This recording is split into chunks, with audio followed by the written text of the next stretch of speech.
आज मैं कक्षा 9 संस्कृत जिसका नाम है भारतवर्षम का चौथा पैराग्राफ बताने जा रहा हूँ। ध्यान से देखें। दिया है, पारे सागरम चतुर योजन मात्रे श्रीलंका नाम अस्माकं प्रतिवेशी देशः विद्यते। पारे सागरम समुद्र के पार, चतुर योजन मात्रे 4 कोस की दूरी पर, योजन कोस नहीं बल्कि योजन का लें, 4 योजन की दूरी पर श्रीलंका नाम का कोई अर्थ नहीं है। अस्माकम मने हमारा, प्रतिवेशी मने पड़ोसी, देश मने देश, विद्यते मने है। समुद्र के पार 4 योजन के फासले पर अर्थात दूरी पर श्रीलंका हमारा पड़ोसी देश है। एतत् अपि न जात विस्मरणीयम यत् हिंद महासागरे लक्षद्वीप नाम बंग समुद्रे अंडमान नाम द्वीप समूह च अपि अस्माकं भारतस्य अविच्छिन्नौ प्रदेशौ अस्तः। एतत् यह अपि माने भी, यह भी न जात विस्मरणीयम नहीं भूलना चाहिए, यत् कि हिंद महासागर में लक्षद्वीप नामक बंग समुद्रे बंगाल के समुद्र में अंडमान नाम द्वीप समूह चपी मने अंडमान निकोबार द्वीप समूह भी अस्माकम हमारे भारतस्य भारत के एवं मने ही अविच्छिन्नौ अटूट प्रदेश अस्त हैं।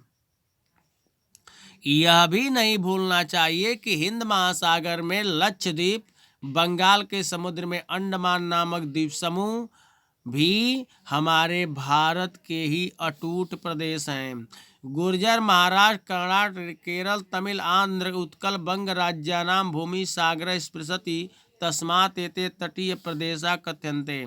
करें गुर्जर गुजरात, महाराष्ट्र, कर्नाटक, केरल, तमिल, आंध्र प्रदेश, उत्कल और बंग राज्यानाम बंगाल राज्यों की भूमि सागर समुद्र को स्पर्श करती है। तस्मात इसलिए एते मने सभी तटीय प्रदेश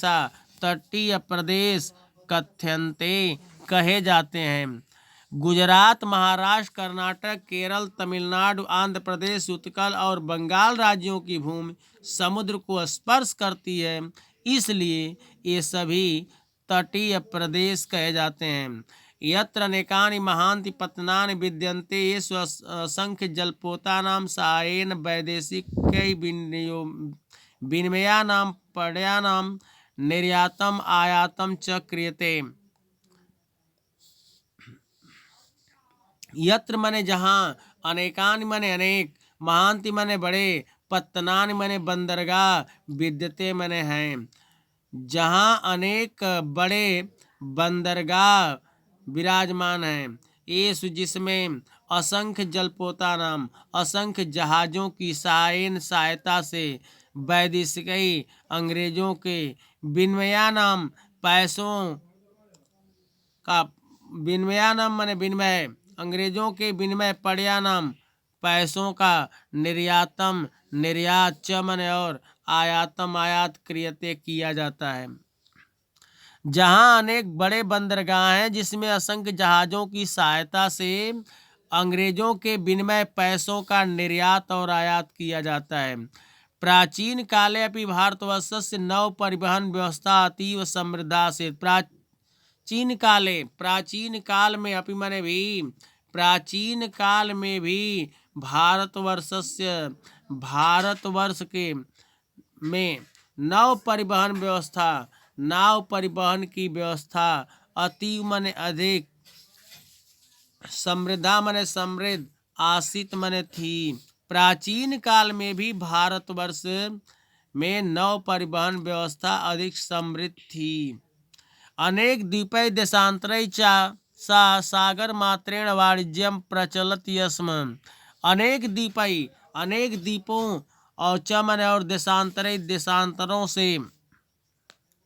देशांतरों के साकम साथ सागर मार्गेण समुद्र के मार्ग से वाणिज्यम व्यापार प्रचलति स्म चल रहा था। अनेक द्वीपों और विदेशों से आए हुए समुद्र के मार्ग से व्यापार का कार्य चलता था या व्यापार चलता था।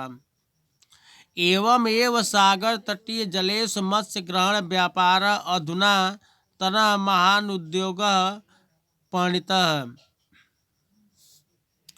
एवं एव इस प्रकार सागर तटीय जलेषु समुद्र तटीय जलों में मत्स्य ग्रहण व्यापार अधुनातन महान उद्योग परिणत।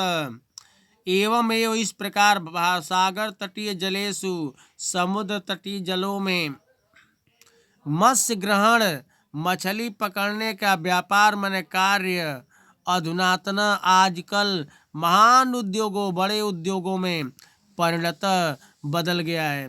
इस प्रकार समुद्र तटीय जलों में मछली पकड़ने का कार्य आजकल बड़े उद्योगों में बदल गया है। पूरे कार्य देखें। समुद्र के पार 4 योजन के फासले पर श्रीलंका हमारा पड़ोसी देश है। यह भी नहीं भूलना चाहिए कि हिंद महासागर में लक्षद्वीप, बंगाल के समुद्र में अंडमान नामक द्वीप समूह भी हमारे भारत के ही अटूट प्रदेश हैं। गुजरात, महाराष्ट्र, कर्नाटक, केरल, तमिल, आंध्र प्रदेश, उत्कल और बंगाल राज्यों की भूमि समुद्र को स्पर्श करती है, इसलिए सभी तटीय प्रदेश कहे जाते हैं। जहां अनेक बड़े बंदरगाह हैं जिसमें असंख्य जहाज़ों की सहायता से अंग्रेजों के विनिमय पैसों का निर्यात और आयात किया जाता है। प्राचीन काल में भी भारतवर्ष के नौ परिवहन की व्यवस्था अधिक समृद्ध थी। अनेक द्वीपों और देशों से आए हुए समुद्र के मार्ग से व्यापार चल रहा था। इस प्रकार समुद्र तटीय जलों में मछली पकड़ने का कार्य आजकल बड़े उद्योगों में बदल गया है।